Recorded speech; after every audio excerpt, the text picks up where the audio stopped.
ನಮಸ್ಕಾರ ವೀಕ್ಷಕರೇ, ತಿರುಪತಿ ಲಡ್ಡು ಪ್ರಸಾದ ಇಷ್ಟವಾಗದವರು ಯಾರು ಹೇಳಿ?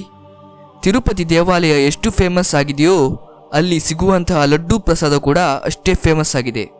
3 ಶತಮಾನಗಳ ಇತಿಹಾಸವಿರುವ ತಿರುಪತಿ ಲಡ್ಡು ಪ್ರಸಾದ ತಯಾರಿಸುವುದು ಎಲ್ಲಿ? ಹಾಗಾದರೆ ಅದನ್ನು ಯಾರು ತಯಾರಿಸುತ್ತಾರೆ ಎಂಬ ಕುತೂಹಲ ಸಹಜವಾಗಿ ನಮ್ಮಲ್ಲಿ ಮೂಡುತ್ತವೆ.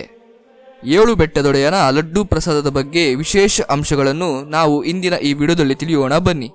ಭಾರತದ ದೇವಾಲಯಗಳ ಪ್ರಸಾದಗಳ ಪೈಕಿ ಅತ್ಯಂತ ಪ್ರಸಿದ್ಧವಾದದ್ದು ತಿರುಪತಿ ಲಡ್ಡು ಪ್ರಸಾದ.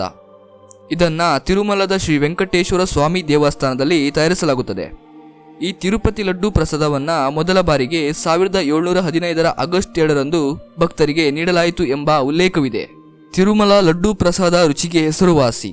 ಕಾರಣ ಲಡ್ಡು ಪ್ರಸಾದವನ್ನು ತಯಾರಿಸಲು ಬಳಸುವ ಪದಾರ್ಥಗಳು ಮತ್ತು ತಯಾರಿಸುವ ವಿಧಾನ. ತಿರುಪತಿ ಲಡ್ಡು ಪ್ರಸಾದವನ್ನ ಬಹಳ ಮುತುವರ್ಜಿಯಿಂದ ಮತ್ತು ಪರಿಶುದ್ಧವಾಗಿ ತಯಾರಿಸಲಾಗುತ್ತದೆ.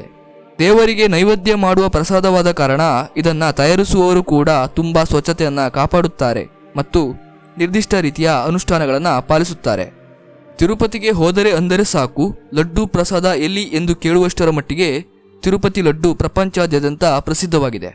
ತಿರುಪತಿಗೆ ಹೋಗಿ ತಿಮ್ಮಪ್ಪನ ದರ್ಶನ ಪಡೆದರೆ ಪ್ರಸಾದವಾಗಿ ಮನೆಗೆ ತಿರುಪತಿ ಲಡ್ಡು ಪ್ರಸಾದವನ್ನ ತರಲೇಬೇಕು. ತಿರುಮಲದಲ್ಲಿ ಲಡ್ಡು ಪ್ರಸಾದವನ್ನ ಉಚಿತವಾಗಿ ಕೊಡುತ್ತಾರೆ. ಆದರೂ ಹೆಚ್ಚುವರಿ ಲಡ್ಡು ಪ್ರಸಾದ ಬೇಕು ಎನ್ನುವರು ಟೋಕನ್ ಖರೀದಿಸಿ ಪ್ರಸಾದವನ್ನ ಪಡೆಯಬಹುದು. ತಿರುಪತಿ ಲಡ್ಡು ಪ್ರಸಾದಕ್ಕೆ 2014ರಲ್ಲಿ GI ಟ್ಯಾಗ್ ಸಿಕ್ಕಿತ್ತು. GI ಟ್ಯಾಗ್ ಅಂದರೆ ತಿರುಮಲ ಲಡ್ಡು ಪ್ರಸಾದ ತಯಾರಿಕೆ ತಿರುಮಲದಲ್ಲಷ್ಟೇ ಎಂದು ಇದರ ಅರ್ಥ. ತಿರುಪತಿ ಲಡ್ಡು ಪ್ರಸಾದ ತಯಾರಿಸಲು ವಿಶೇಷ ವಿಧಾನವಿದೆ. ಇದಕ್ಕೆ ವಿಶೇಷ ಪದಾರ್ಥಗಳನ್ನು ಬಳಸಲಾಗುತ್ತದೆ. ಕಡಲೆ ಹಿಟ್ಟು, ಸಕ್ಕರೆ, ತುಪ್ಪ, ಒಣದ್ರಾಕ್ಷಿ, ಗೋಡಂಬಿ, ಏಲಕ್ಕಿ ಮತ್ತು ಇತರ ಪದಾರ್ಥಗಳನ್ನು ಬಳಸಿ ಲಡ್ಡು ತಯಾರಿಸಲಾಗುತ್ತದೆ.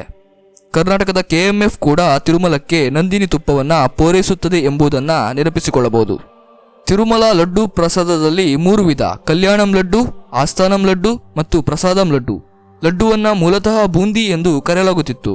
1940ರಲ್ಲಿ ಬೂಂದಿಯನ್ನ ಉಂಡೆ ಕಟ್ಟಿ ಲಡ್ಡು ಪ್ರಸಾದವನ್ನಾಗಿ ಪರಿವರ್ತಿಸಲಾಯಿತು. ಲಡ್ಡು ಪ್ರಸಾದ ತಯಾರಿಕೆಗೆ ಅಗತ್ಯವಿರುವ ಪದಾರ್ಥಗಳನ್ನು ವಿಶೇಷವಾಗಿ ಆಯ್ಕೆ ಮಾಡಲಾಗುತ್ತದೆ. ಲಡ್ಡು ಪ್ರಸಾದ ತಯಾರಿಸುವ ಪರಿಣಿತರನ್ನೇ TTD ನೇಮಕ ಮಾಡಿಕೊಂಡಿದೆ.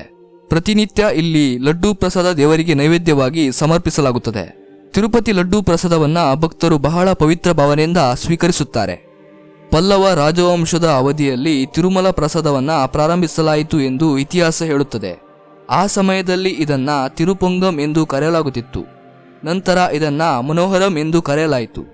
1940ರ ದಶಕದಲ್ಲಿ ಪ್ರಸಾದವನ್ನ ಲಡ್ಡುಗಳ ರೂಪದಲ್ಲಿ ತಯಾರಿಸಿ ವಿತರಿಸಲಾಗುತ್ತಿತ್ತು. ಅಲ್ಲಿಂದೀಚೆಗೆ ಲಡ್ಡು ಪ್ರಸಾದವೇ ಚಾಲ್ತಿಯಲ್ಲಿದೆ. ವೀಕ್ಷಕರೇ, ಈ ವಿಡಿಯೋ ನಿಮಗೆ ಇಷ್ಟವಾಗಿದ್ದರೆ ಲೈಕ್, ಶೇರ್, ಸಬ್ಸ್ಕ್ರೈಬ್ ಮಾಡಿ. ಹಾಗೆ ಕಮೆಂಟ್ನಲ್ಲಿ ಓಂ ನಮೋ ವೆಂಕಟೇಶಾಯ ಎಂದು ಕಮೆಂಟ್ ಮಾಡಿ. ಮತ್ತೆ ಮುಂದಿನ ವಿಡಿಯೋದಲ್ಲಿ ಸಿಗೋಣ. ಧನ್ಯವಾದಗಳು.